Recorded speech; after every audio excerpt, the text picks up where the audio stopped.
Magandang araw sa inyong lahat. Welcome sa ating virtual mathematics class. Magandang araw mga bata.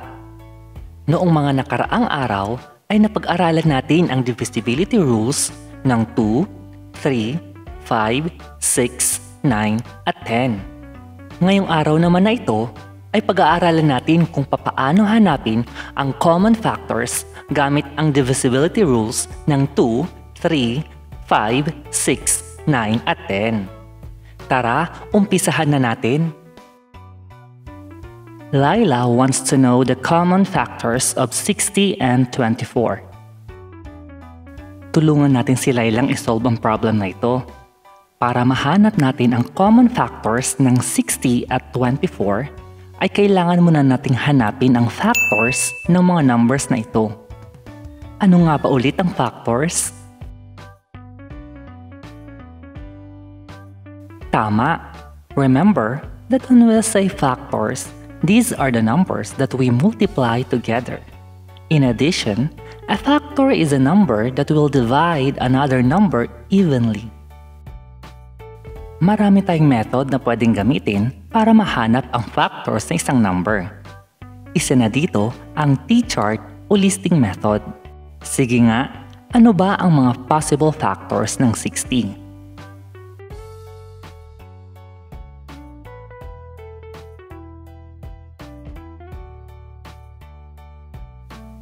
Tama, ang mga factors ng 60 ay 1 at 60, 2 at 30, 3 at 20, 4 at 15, 5 at 12, 6 at 10.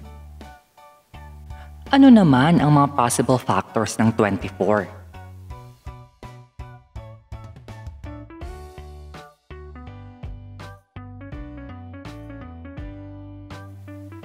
Tama, ang mga factors ng 24 ay 1 at 24, 2 at 12, 3 at 8, 4 at 6. Pwede na natin ngayong makuha ang common factors ng 60 at 24. Pero ano ba ang ibig sabihin ng common factors? Common factors are those numbers that are factors of both numbers. Kaya ang common factors ng 60 at 24 ay 1, 2, 3, 4, 6, at 12. Remember that 1 is a common factor of all whole numbers. Isa pang paraan para mahanap ang common factors ay ang paggamit ng divisibility rules. Naalala niyo pa ba ang divisibility rules ng 2, 3, 5, 6, 9 at 10? Ano ulit ang divisibility rule ng 2?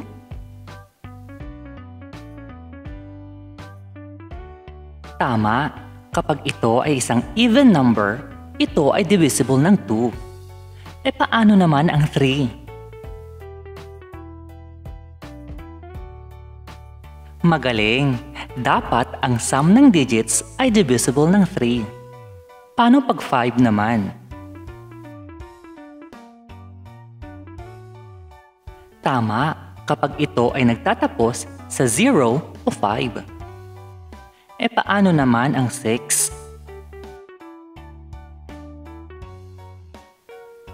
Magaling! Dapat ito ay divisible pareho ng 2 at 3. Paano naman ang 9? Tama ulit kayo. Dapat ang sum ng digits ay divisible ng 9. At kapag 10,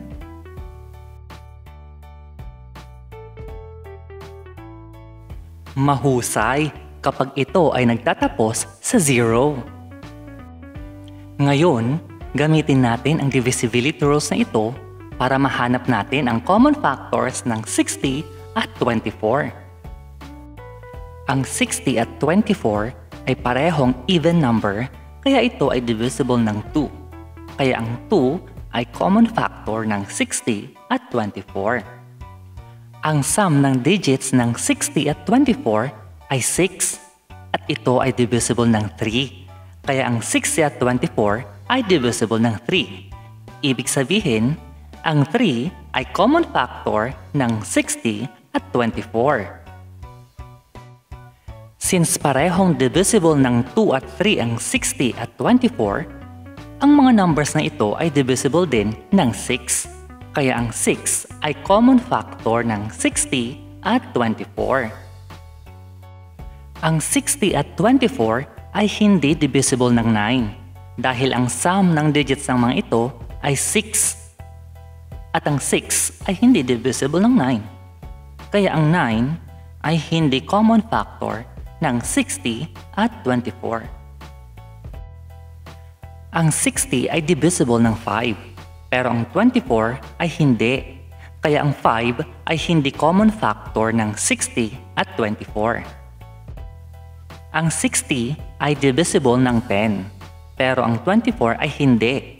Kaya ang 10 ay hindi common factor ng 60 at 24. Gamit ang divisibility rules ng 2, 3, 5, 6, 9 at 10, ang common factor ng 60 at 24 ay 2, 3 at 6. Hanapin naman natin ang common factors ng 20 at 30. Ang 20 at 30 ay parehong even number, kaya ito ay divisible ng 2. Kaya ang 2 ay common factor ng 20 at 30. Ang 20 ay hindi divisible ng 3, kaya ang 3 ay hindi common factor ng 20 at 30. Since ang 20 ay hindi divisible ng 3, hindi na din siya divisible ng 6, kaya ang 6 ay hindi common factor ng 20 at 30. Ang 20 at 30 ay hindi din divisible ng 9, kaya ang 9 ay hindi common factor ng 20 at 30. Ang 20 at 30 ay nagtatapos sa 0, kaya sila ay divisible ng 5 at 10. Ibig sabihin, ang 5 at 10 ay common factor ng 20 at 30. Gamit ang divisibility rules, ang common factor ng 20 at 30 ay 2, 5 at 10. Hanapin naman natin ang common factors ng 15 at 18. Ang 15 ay hindi even number, kaya ang 2 ay hindi common factor ng 15 at 18. Ang sum ng digits ng 15 ay 6 at ang 18 ay 9. At ito ay parehong divisible ng 3, kaya ang 3 ay common factor ng 15 at 18. Since ang 15 ay hindi divisible ng 2, hindi na din siya divisible ng 6, kaya ang 6 ay hindi common factor ng 15 at 18. Ang 15 ay hindi divisible ng 9, kaya ang 9 ay hindi common factor ng 15 at 18. Ang 18 naman ay hindi divisible ng 5, kaya ang 5 ay hindi common factor ng 15 at 18.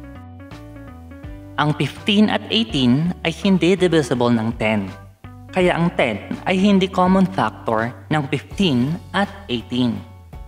Kaya gamit ang divisibility rule, ang common factor ng 15 at 18 ay 3.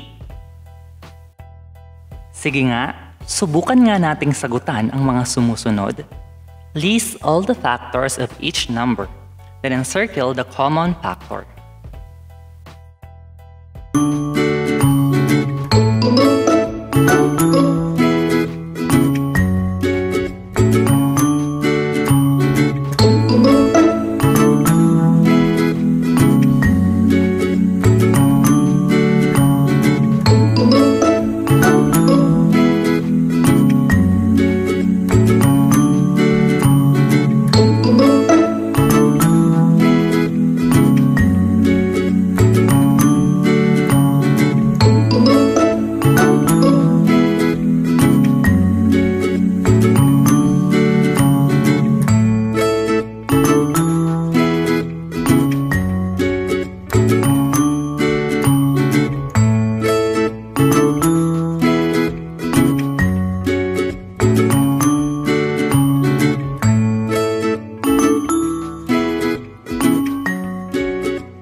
Ang factors ng 8 ay 1 at 8, 2 at 4. Ang factors naman ng 12 ay 1 at 12, 2 at 6, 3 at 4. Kaya ang common factors ng 8 at 12 ay 1, 2, at 4. Magaling mga bata!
Ang factors ng 24 ay 1 at 24, 2 at 12, 3 at 8, 4 at 6.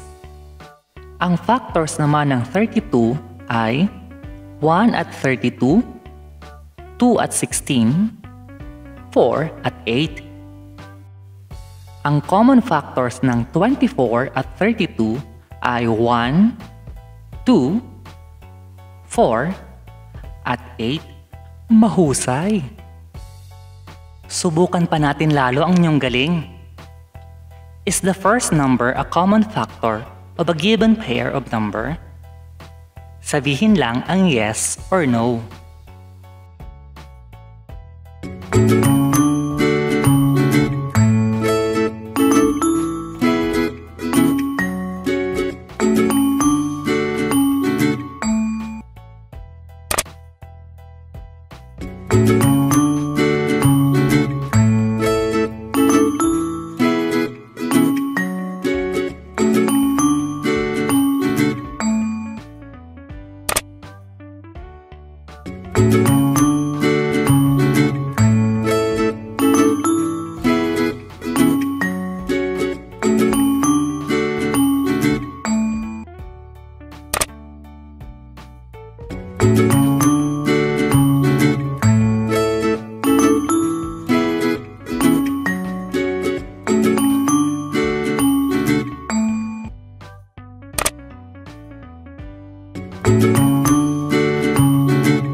Mahusay mga bata!